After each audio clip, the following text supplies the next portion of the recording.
Coming up on RDTV, we are in downtown Eugene. Why? Why aren't you? It's a sunny day, it's beautiful, everybody's down here, and how long has it been since you've seen this many people in downtown Eugene? So we have a show that's going to make you even happier than the sunshine. Next. I'm not dead. That sounds like something interesting.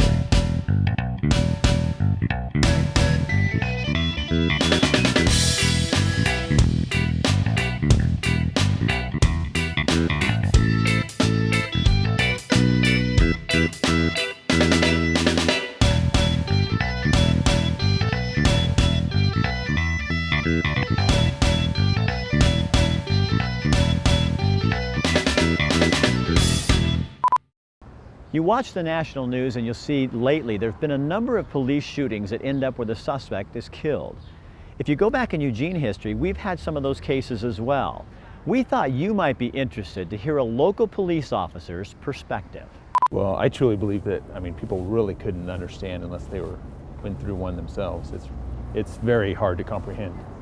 Because you're reacting like that. Right. What goes through your head?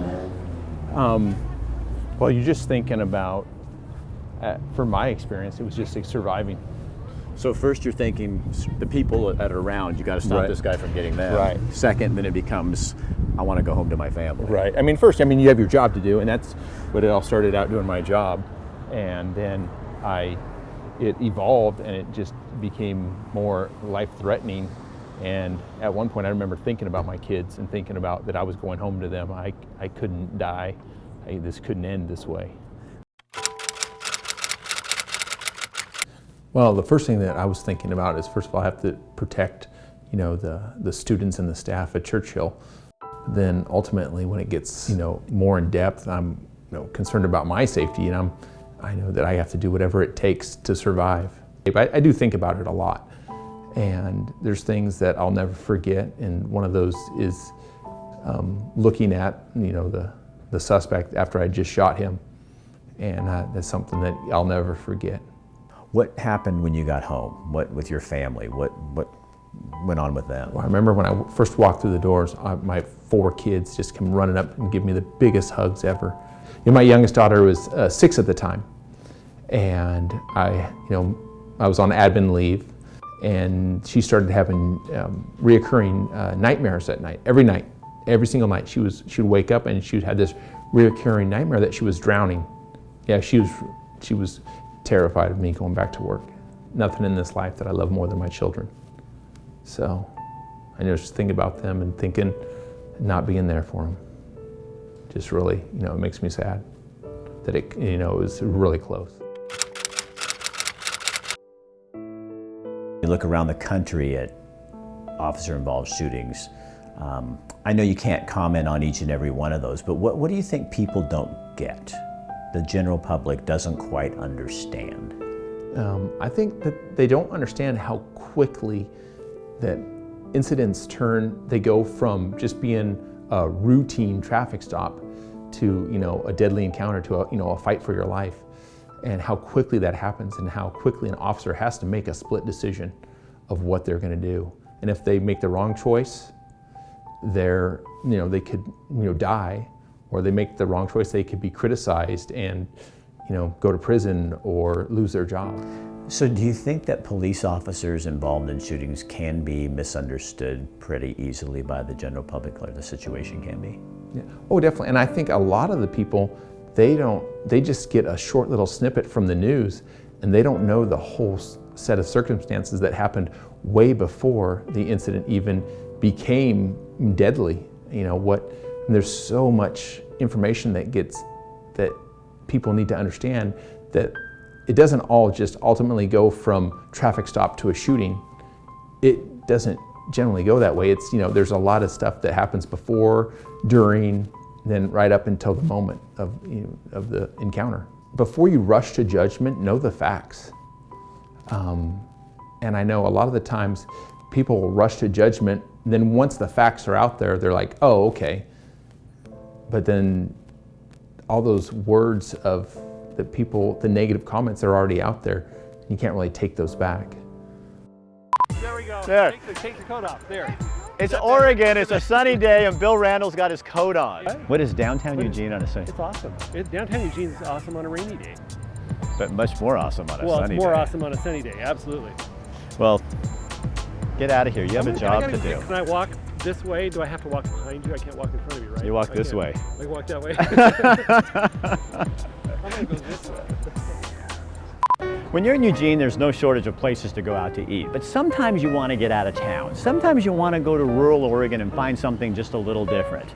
Well, if you want to go someplace that's absolutely amazing, try the Shed Cafe in Shed, Oregon.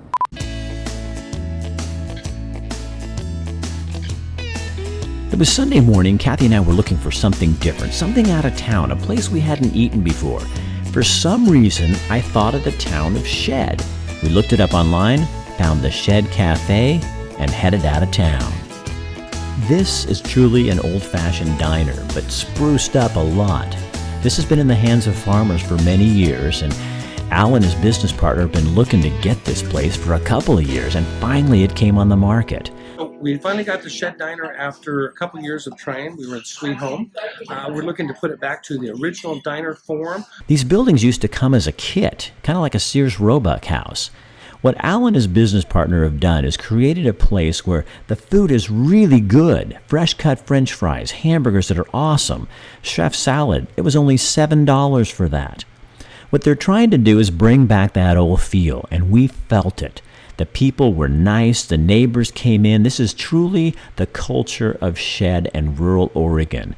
You don't want to miss this place. And in the summer, they're going to have some really cool events. We do the roadsters every Thursday starting the second week of May. Every Thursday night, there'll be at least 50 to 200 roadsters out here renting cars. So again, Shed Cafe, out in the middle of Shed, just you can't miss it. We opened up the second week of March, and so this is like our 6th week open. Shed is located between Tangent and Halsey. If you don't know where that is, you need to get out more.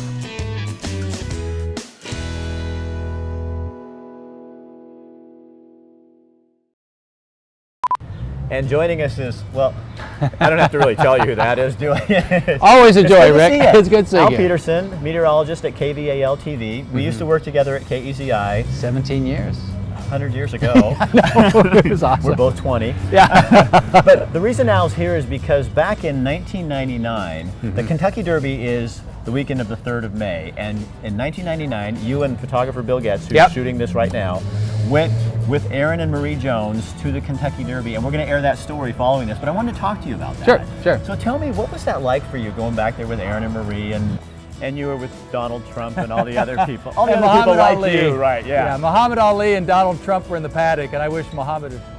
Yeah. So tell me about, Aaron passed away recently, and as a couple, those two have done so much for this community. He loved people. He absolutely loved people. When he'd meet somebody he knew, he'd take both hands and shake it like that, and his face would just light up. Just light up, and it's like, this is just somebody you met. No, nothing, nobody famous or anything. And you couldn't count how much money they give into social services in this community. You know what I love? I love this whole thing that, okay, so they give a lot of their money anonymously. Well, yeah, I mean, you don't see Aaron Jones's name on anything out there. He didn't want it. So tell me this, what do people in this community misunderstand, do you think, about Aaron Jones? You knew him. The environmentalists labeled him as a bad guy who wanted to cut ancient timber.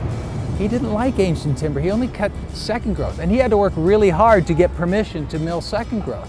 So he was a lot closer to an environmentalist than any of those people would want to say. But it's true. And then the stuff he's doing at the mill, he's using all the waste products, he's turning it into energy. He was an environmentalist by nature because he didn't want to waste anything. So that was really cool. And the other thing is, everybody acted like he was so aloof and you couldn't get a hold of him up until about 2 years ago. Name, address, phone number. It was in the book. It was in the phone book. So we're going to show the story in just a second, but I want to talk to you. So how are you doing? You like good. Life's good. Weather gig's going well? Weather gig's going well, and I kind of like being up there. The morning show's doing really well. So next to Dancer TV, you guys are number 2. That's great. Oh, that's right. That's right. Yeah. Remember when I told you to aiming. say? Yeah, we're aiming. Remember? Oh, okay. We're go to aiming. the story. Remember what I told you?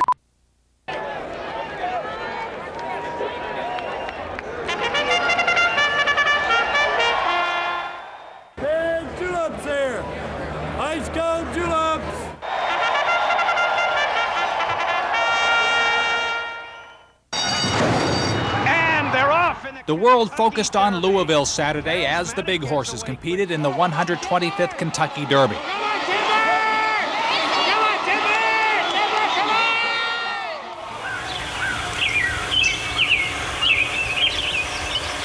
But that morning in bluegrass country, the focus was on little horses. Aaron and Marie Jones of Eugene board and breed their mares at TaylorMade Farm. They raise the babies there too. They have so many horses that an entire barn carries their name. When the Joneses come in, they're very nice, you know, especially when Marie, when she hits the door, I mean, she's nothing but smile. And, you know, here comes Aaron in, he's nothing but smile. And, you know, it's, how are you doing? We treat them with a lot of respect because they respect us. Jones also owns stallions. The best is named St. Bellado. There's so much substance here, and he's passing that on. So he looks to be, you know, an up-and-coming sire of the future.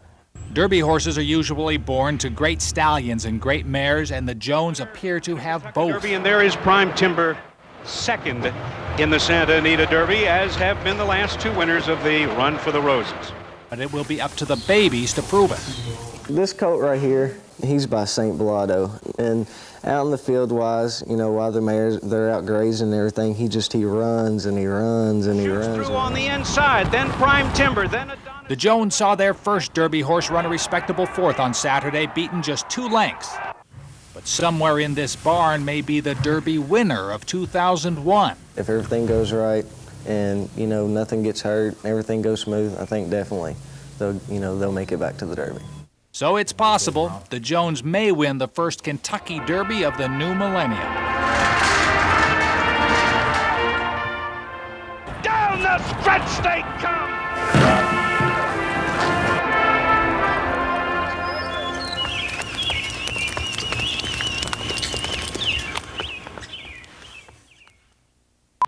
And we're here with Kathy Dancer. Oh wait, that would be my wife.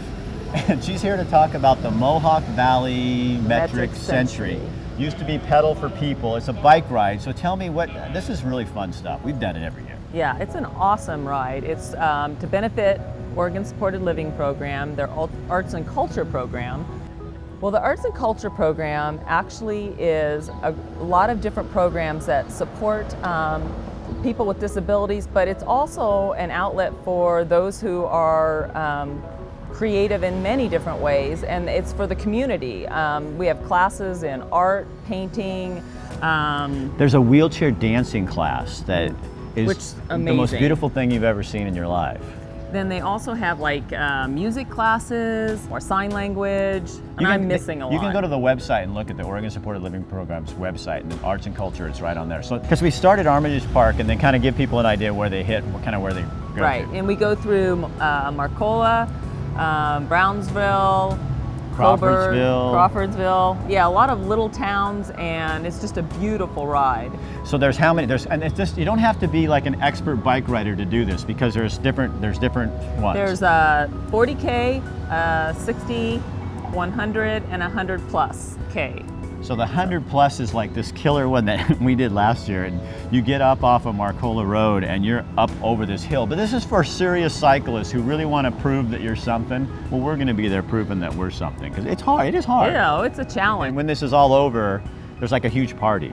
Yeah, we have pizza and beer and Ninkasi beer. Yes, Ninkasi beer. It's just a really fun party at the end of the ride.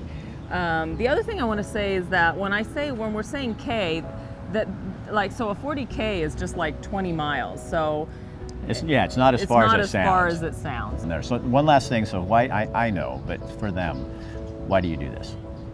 I do this because my brother's disabled, and he's a part of this organization, and they've changed his life so much, and I've just been so amazed by them and how much heart, compassion, and kindness that they have, and at all levels, and it's just an amazing place. And so yeah, I love giving my time to them. And yeah, I mean, you've never been the president of a board, and for you to do that, you got to be pretty committed. Yes. So yeah, so look them up, come out and join us. Oh, we didn't say when it is. It's May the 9th. Yes, May 9th. Armitage Park. And be sure and wear your bike shorts because your bottom's going to get sore if you don't. And also on May 1st, they're having a kickoff or like pre-registration at Ninkasi Brewing. I think it starts at 5 o'clock at night. So that's May 1st. So you got a lot of time for this little ditty. You must know somebody. One of the bummers of being in Oregon in the summertime is it's the only time we have a lot of sun, so that's when all the road work happens, and you're stuck in traffic, and you wait, and you sweat, and you wish you were somewhere else. Well, for the month of May, we're going to take you somewhere else. Every week, we're going to take you on a trip to Redoubt Mountain Lodge. This is a place in Alaska where a few years ago, photographer Kurt Richter and I traveled far north to bring you an amazing view.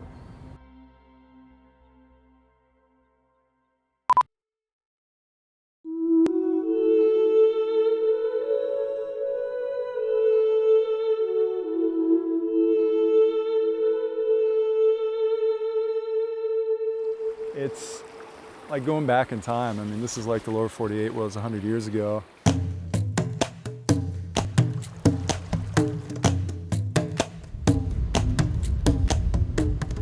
It's nature in its simple form. You know, it's not the TV form.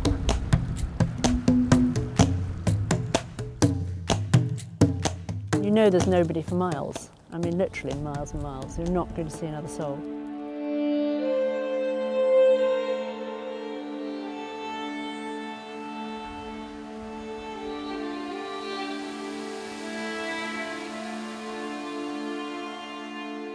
This is what we get to do out here. We get to show people wild Alaska, or just nature, I guess, in its truest sense.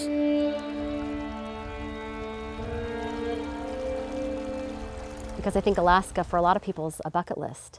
It's one of those once-in-a-lifetime trips.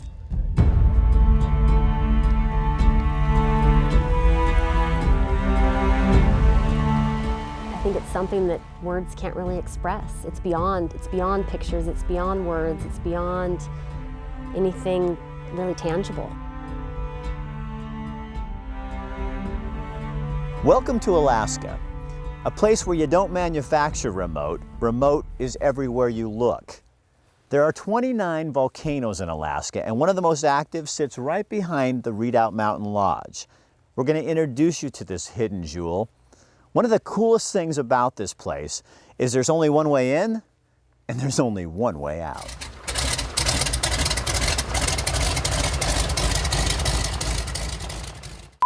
Have you guys seen the new magazine out on the streets here in Lane County? I love this. It's Lane Monthly. It's in paper boxes and in just places all over where you find other newspapers. What I love about this is it's about the people and the places, events, and different products around the community that make this region such a great place to live. It's why we're all here. It's a lot like what Rick Dancer's trying to do on the TV show. But I love the feel of this, and you look inside, there's gardening articles, different ways to celebrate Earth Day, and this is the last month issue. Just all kinds of a calendar of events.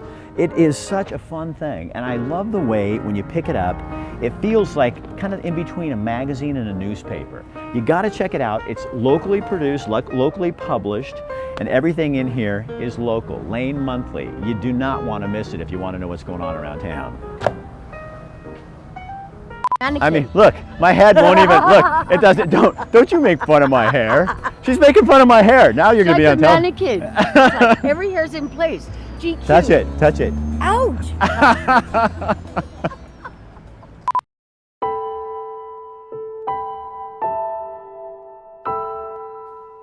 Being diagnosed with cancer changes your life. Having surgeries, you know, I was just focused on getting through it. I didn't understand the extent of it. It's a long journey. You know, I had limited range of motion, and we had to do a lot of manual work, and I have to do a lot of re-educating my body to do what it was doing before. The doctors are the people that help the patients beat cancer. What we do is we help people get back to living the life that they love. I had no idea, and I was well informed, but as fantastic as my doctors were, I don't even think they understand what happens after cancer. I don't think you can understand it until you go through it. You know, we've developed a niche in taking care of cancer patients. I have never felt so weak and vulnerable my whole life. So to have the physical therapist and the massage therapist and the acupuncturist help me get my strength back, I have no words to describe how grateful I am for that. I think that in some ways, all of us here went through cancer with Mary. Now our staff knows how to really help people physically, and we take care of them emotionally too. And that's a pretty great feeling. Physical therapy and all of the other therapies that we offer here have really helped get me back to living the life I love. And that's what we'll do for you.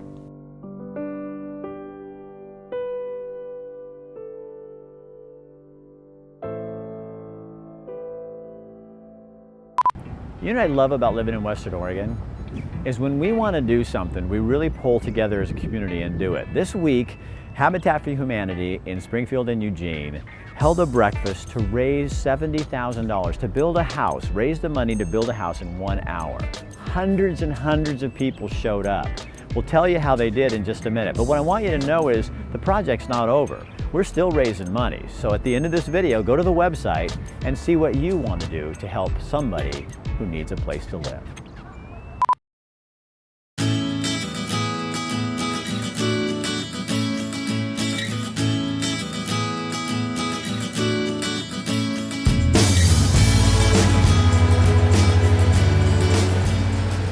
There wasn't a discussion. It was basically, we're doing this.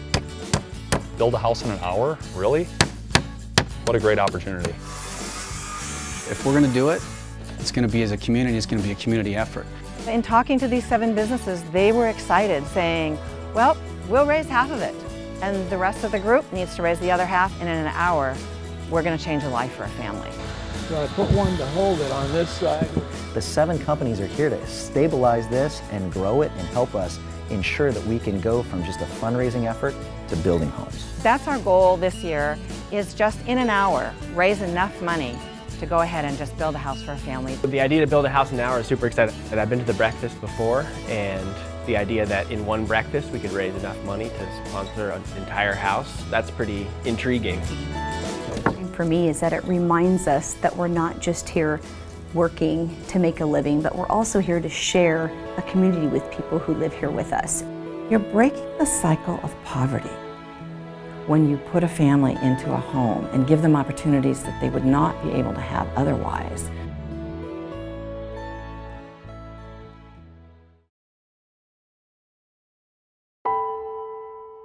Everything stopped. I mean, I thought I was going back to school.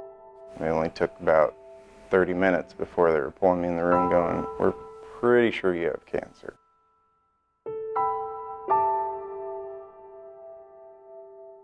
We were able to get those medical bills under control. We started to look back into, our dream of becoming a homeowner and kind of realized that realistically it's a little bit out of our grasp. We've worked very hard to maintain our credit, and even after that huge blow of him having cancer and all that, we've managed to bounce back. I feel like we've worked so hard and we don't get handouts, we don't get help in any way. Just the thoughts that Habitat chose us, this is huge. This is changing our life forever. We are so blessed. Well, I think the concept of, basically raising the funds or building a house in an hour is really fun, to think that you're in a room and you're engaging this group and it's not so overwhelming. I think this is great. I love to see more and more and more of these done. We're happy to help and continuing to help these families that are looking for shelter, and it's right in alignment with what our company stands for. Okay. What I like about Habitat is it provides housing for people and gives them the ability to break the cycle. If someone comes into the community, has a house and a place to live, their kids now have stability that they didn't have before. It's all about giving people a hand up, not a handout, so they're able to actually pay it forward. The people we're going to build a house for are then going to pay it forward and help build another person's house, another family's house down the road, which is really exciting. It just is a perpetual cycle that goes on forever. We plan on being a part of Habitat for the rest of our lives and instilling this in our children. Because we work, we live, and we play here, and when we all pitch in and contribute something, we can make a much greater impact on the other lives of the people that we share this community with. We laid the foundation, and now we need your help to build the house. It will blow people's minds to realize that in 1 hour, the money can be there to build this house. When it comes to our groundbreaking ceremony, I honestly don't know how to thank them besides walking up and giving them the biggest hug I can possibly give them. I mean, there's so many situations where weight's been taken off my shoulder, especially when you're cured of cancer. And you know you're going to live longer, but this is like probably the biggest weight I've ever had taken off my shoulder, because this sets up my wife, my kids, my family. Whether cancer comes back or something comes to take me away, I know they're safe. We want to slam this home. This is about you. This doesn't get done without the individuals who have supported Habitat for Humanity. It doesn't get done without you.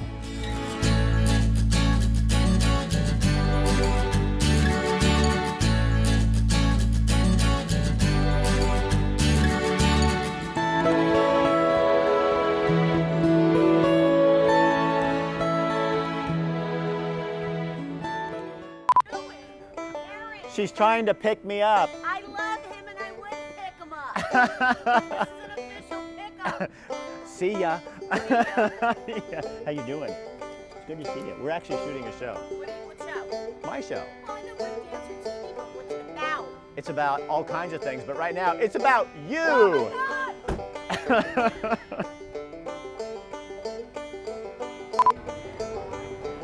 my God. I'll just, okay. So have you guys seen the new magazine in Eugene? I love this, or in Lane County. Okay. You know what I love about this town? Or Eugene Springle. Well, Kathy and I left recently to find a place, thank you, like that. And we ended. So Bill, then you want me to just head straight down? Go.